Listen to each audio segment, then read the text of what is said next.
Hey everybody, so today we are going to talk about why certain exercises you feel in your low back and why you should not be feeling those in your low back. Really, the only exercises you should be feeling in your back are back-oriented exercises like rows or anything for the upper back, shoulder. Low back, you might feel that on a hyperextension or something like that, or an RDL. Occasional deadlift as a helper, but not as the main.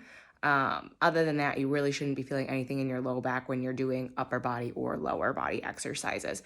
So if you find that you're always having that low back pain, it can mean a few different things. It could mean that your hips are tight, that your back is tight, that your hip flexors are tight, and they're pulling on that pelvis and tweaking it and making that low back tight, because a lot of low back pain is referred from your hips and from your hip flexors. So that could be it.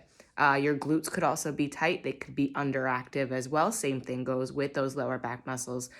With those hip flexors, they could just be underactive as well. So you could also have underactive and super tight muscles at the same time. So you always want to make sure that you are properly stretching, you're doing your hip mobility exercises, you are focusing on using your core, especially that low core, when you are doing any type of core exercise, when you're doing any type of standing exercise, anything like that, anything with a twist.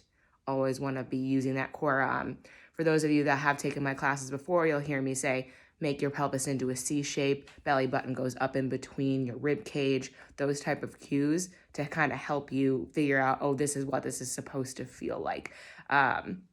And like tucking your tailbone down toward the floor, all of those things are going to help release that low back and activate those glutes, those hips, and all the things that we need to help loosen and strengthen that part of your body so that you're not having low back pain, so that you're not feeling these exercises in your low back.